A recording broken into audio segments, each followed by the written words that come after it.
What's up, Vinyl community? Cliff the Vinyl Cheapskate here. What's up, YouTube in general, I guess. Um,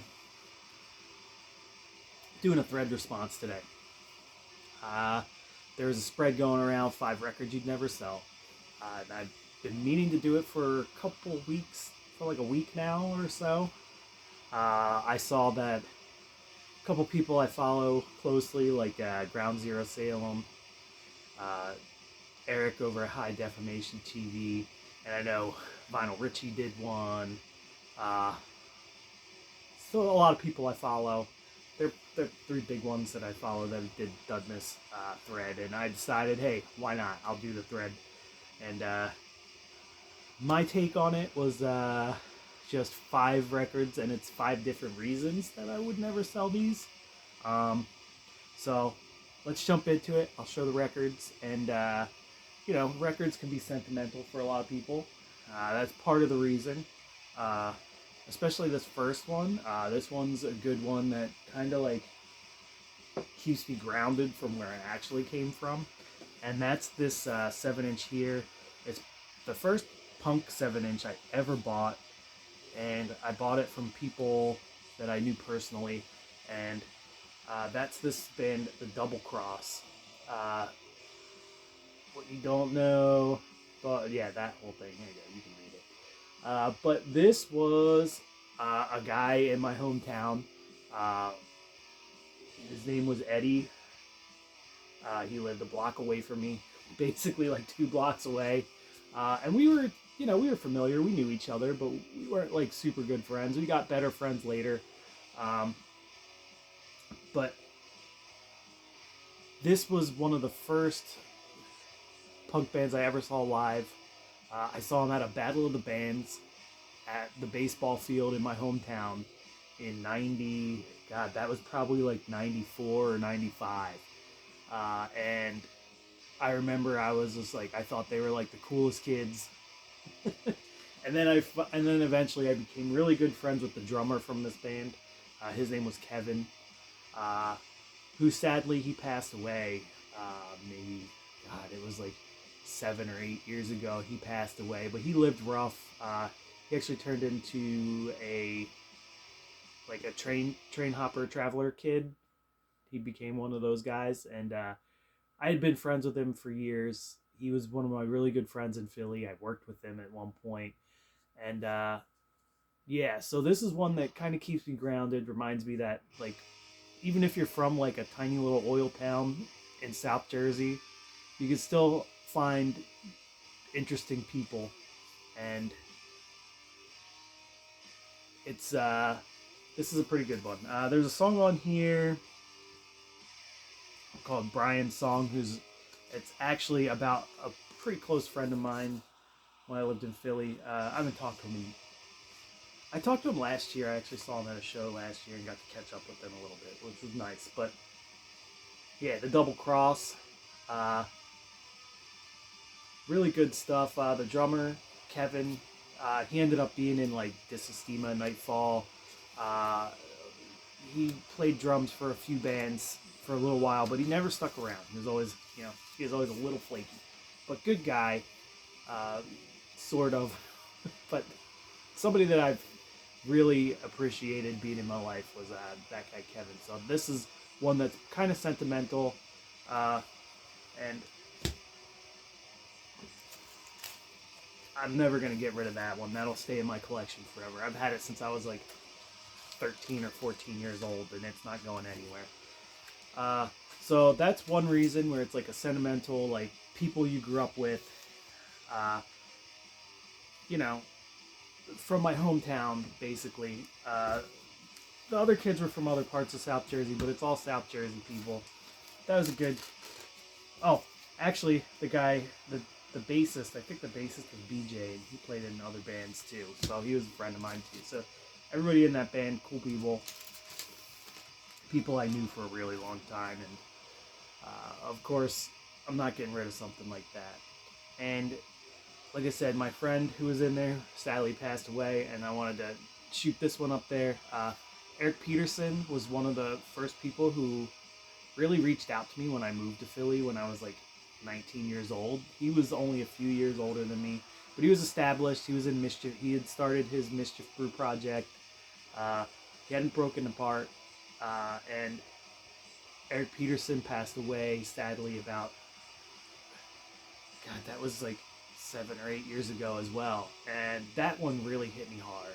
And this was the first record I ever bought by Eric, and I bought it from the Wooden Shoe bookstore, which me and Eric both volunteered at, and he was a good dude, always willing to talk to anyone and reach out to people.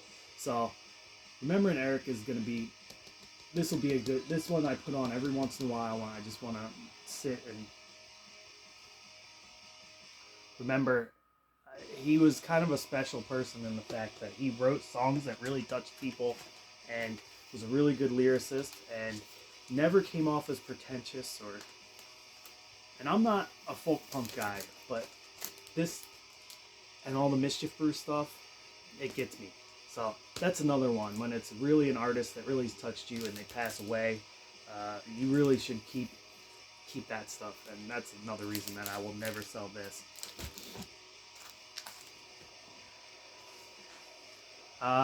Next, this reason is just, it's a band that I really liked and really like changed my thought process of, there's two like this, but also kind of introduced me to a whole new world of punk and metal kind of mixed together. Really threw me into the crust, and it kind of stuck with me my entire life. And that's this, His Heroes Gone, Monuments to Thieves. When I heard this record, it was a total game changer. There's been a few records like that in my life, and they're ones that I'll never sell. There's a double reason for this too. This record has gone up in price to a point where if I did sell this, I wouldn't want to replace it. So, and it's not even that expensive. It's like a $60 record or something, but I don't want to spend much on it. So, as my namesake and my as my namesake on YouTube says, the vinyl cheapskate, which I am. So that's another reason I'll never sell this record. I won't sell any of my His Heroes Gone or Tragedy or any of that stuff, I don't think, because that's stuff that really developed who I am and my musical taste in a way that was very deep and meaningful. So, to me at least. And that's the kind of stuff that I would never sell. This is definitely one that's staying in the collection. I'm going to hand it down to my kid eventually, and then they can do whatever they want with it. But this is one that'll never sell. And it's one of the first records where they had meaningful social commentary. Not the first ones that I ever heard like that, but really like, that really reached out and like hit a nerve with me. I love His Heroes Gone. Still probably one of my top 5 favorite bands of all time.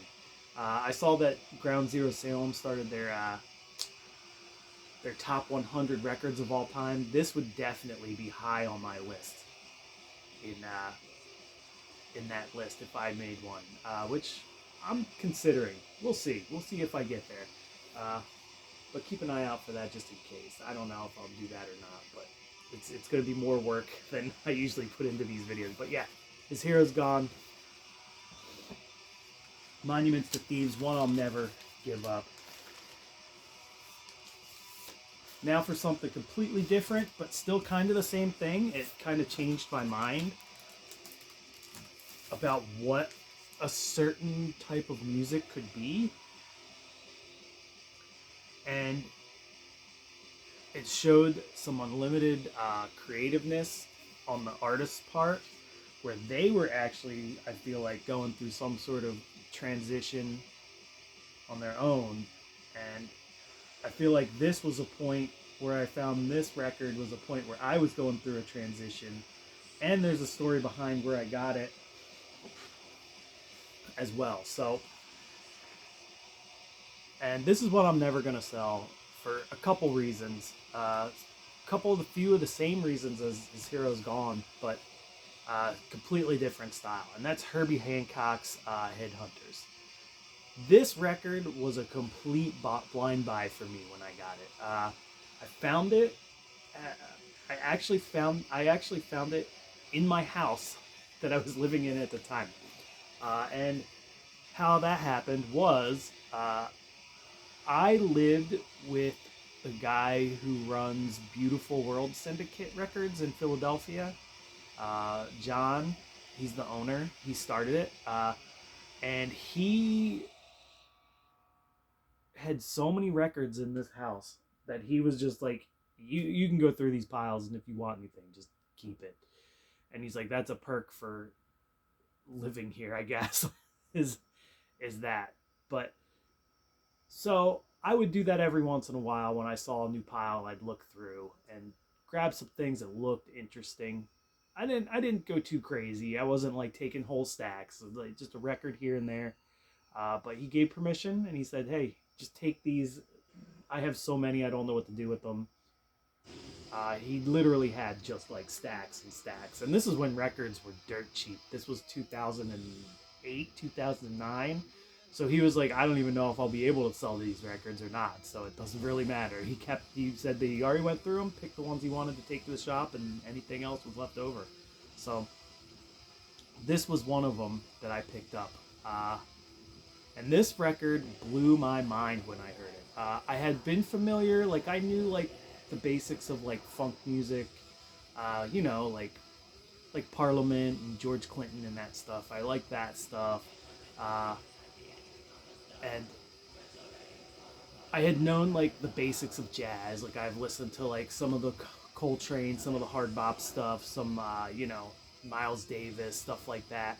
But this combined everything in a way that completely, and I liked hip hop and stuff, and I know that early Herbie Hancock, that Herbie Hancock stuff got sampled heavily in hip hop and stuff like that. So this really kind of blended all that stuff together and really made me go, wow, like what is this? Where can I find more stuff that just is completely almost uncategorizing uncategorized, like it's not just jazz, it's not just funk.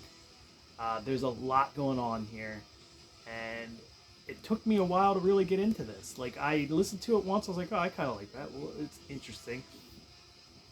But over the years, the more I listen to this, the more I love this record. And this is one that it's one of the ones that have grown on me that I'll just never get rid of, because it really introduced me to something like really new and fresh in my brain. Even though this was from the 70s and that was like 2009, I had never heard anything like this. And it really expanded the way I thought about music at the time, because I was really a very strict like punk, metal, a little bit of hip hop that I liked when I was like skateboarding. That was about it. And this really made me go, oh, I should probably dive deeper into some stuff that is a little more off the beaten track. And I know that like jazz people have been into this, but this was not on my radar at all at the time. So, but yeah, it really made me like, and that made me really want to dive into more of like the cheaper, because this was dirt cheap at the time. You get that record for like $4 or $5 all day when in 2009. But it really made me be like, oh, there's gems out there that people I know aren't going to be talking about. I should probably spread my tentacles a little further to find good stuff. And it made me really, really brought in a new mindset towards looking for music. So that's why that one will never go. It expanded my brain in a way that most records don't.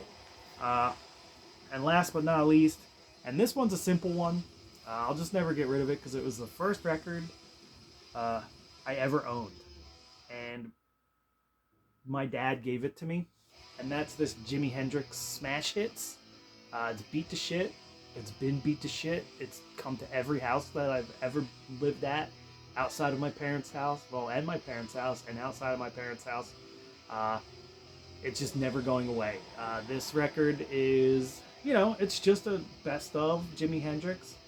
But this really solidified my love of like rock music, and even when I was like kind of coming out of classic rock, I grew up listening to classic rock as I was like a child. Like I said, my first favorite band was Talking Heads, but that's not really classic rock. It's a little more punky.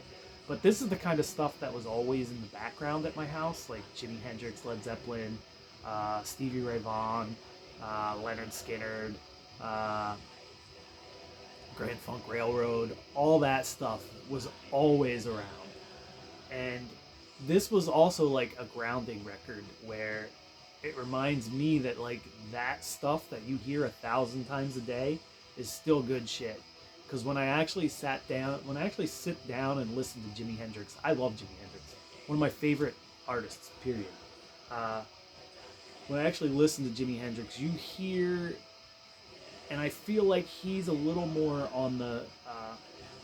Sure, he was huge, but he's a little more on the artistic side of this kind of music in my head, and also kind of showed me that there's a lot more going on. Like this and like Jimi Hendrix and Black Sabbath made me want to dive deeper into classic rock and go outside of just what's on the radio.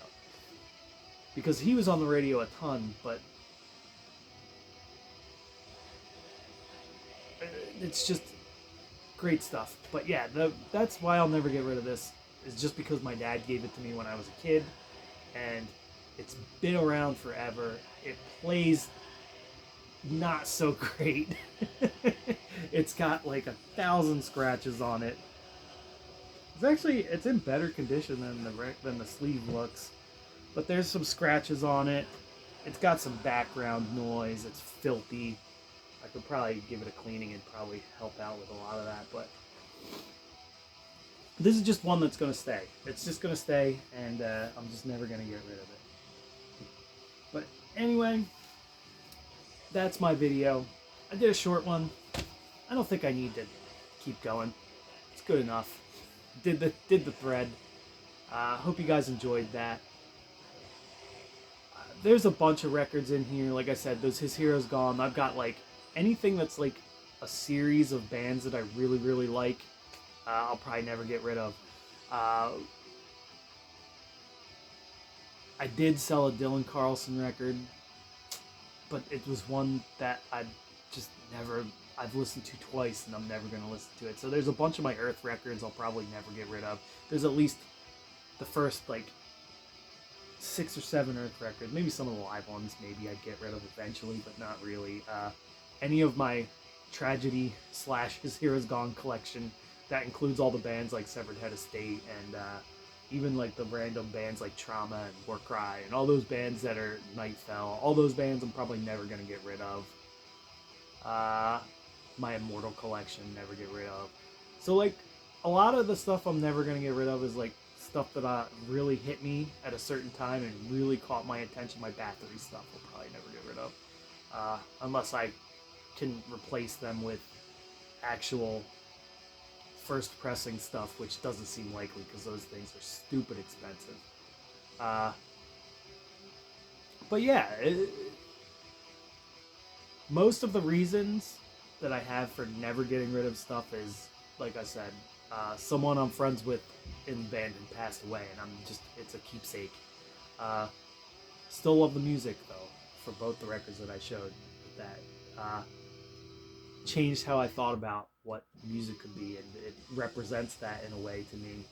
And just straight up sentimental, how I got it, who gave it to me, that type of stuff. That's the type of stuff that's going to make me keep a record forever. And that's even like, I don't plan on taking most of this stuff to the grave. I'm not gonna lie. I got like 2,000 records. We got to be realistic. Eventually, I'm gonna have to cut down, and there's gonna be a big purge at some point in my life, and I know that. It's not now. Probably not for the next 20 to 30 years, but it's gonna happen. We all get older, things happen, and that's just how life is. But there is going to always be at least one cube of records, or one. I'd probably say it's going to be about one Calyx 4 cube of records that I'm never going to get rid of, and these 5 will definitely be on there. And anyway, I'll let you guys get back to your Saturday. A little Saturday morning coffee music for y'all. Cheers. Hope y'all have a good weekend, and I'll talk to you next time.